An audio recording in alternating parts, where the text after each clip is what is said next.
J'avais des potes qui faisaient du BMX quand j'étais au collège.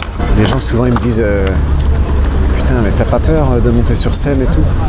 Et moi quand je vois les mecs qui font du vélo comme ça, je me dis mais t'as pas peur de t'écraser un testicule là, avec ton cadre?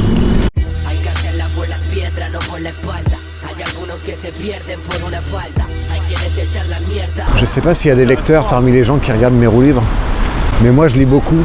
Et l'autre jour je me suis dit ce serait sympa de faire un genre de club de lecture entre nous, tu vois, de nous recommander des bouquins en commentaire. Moi par exemple en ce moment je suis en train de lire la biographie d'André Agassi. Alors ça c'est pas de la grande lecture quoi, mais en fait c'est bien écrit et c'est hyper inspirant. Dans le sens où ce gars-là il en a à chier mais comme c'est pas permis quoi. Pourquoi? Parce qu'il avait un père tyrannique qui l'a mis dans le tennis et qui l'a fait souffrir. Le gars à 7 ans il était sur un terrain de tennis à taper 2500 balles par jour avec la machine à balles. Le pire c'est qu'il aimait pas ça. Son père l'a obligé mais lui il voulait faire du football américain. Et le gars il dit si je me suis fait percer l'oreille et si j'ai mis un short en jean et des maillots multicolores avec une espèce de coupe mulet énorme, c'est juste parce qu'en fait je voulais exister par moi-même et pas uniquement par le tennis, tu vois. Et ça c'est un grand dilemme de la vie, c'est est-ce que tu existes par le boulot que tu fais par exemple, ou est-ce que tu existes par ce que tu es et par qui tu es. Et parmi les anecdotes que raconte Agassi aussi, il y a cette fois où il joue une finale de Grand Chelem et sa perruque tient mal et il se demande s'il peut jouer ses coups à fond. Il dit pas qu'il a perdu des finales à cause de sa perruque, mais l'un dans l'autre, tu vois, il dit je peux tellement être la risée de tout le monde si à un moment donné ma perruque tombe par terre. Petit joueur de pétanque, on est bien là. Oh là là. Ça, tu vois, moi demain, enfin si plus tard, j'ai des copains comme ça avec qui jouer à la pétanque, 3 copains, hop, je serais heureux quoi. À 4, on peut taper la belote, jouer à la pétanque, discuter, boire des canons. C'est ça, c'est la belle vie quoi. Qu'est-ce que je voulais vous dire d'autre?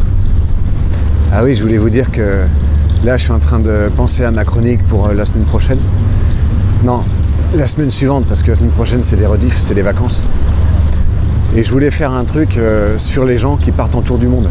Tu sais, ces gens-là qui sont dans ton entourage et qui un jour disent on arrête, on démissionne et on va faire le tour du monde pendant 1 an. Comme si c'était la récompense des années à se faire chier au boulot dans une tour de la défense, tu vois, à faire du marketing pour du PQ ou alors de la finance de marché, quoi. Et ils font leur tour du monde. Et il y en a même qui se donnent des thèmes, tu vois, genre le tour du monde des sourires d'enfants. Pourquoi pas le tour du monde des petits culs d'enfants tant que t'y es, quoi. Moi je dis aujourd'hui, faire un tour du monde, ça peut se comprendre, ça peut se défendre, l'envie de découvrir et tout.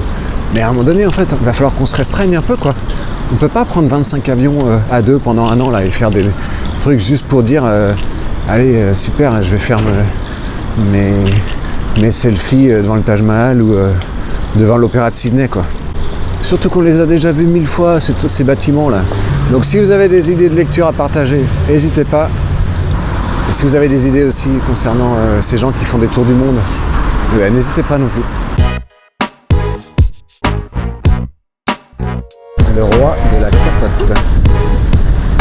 Ouais. Le gars était tellement passionné de capote qu'un jour il s'est dit je vais en ouvrir un magasin. Hein. Ça doit prendre.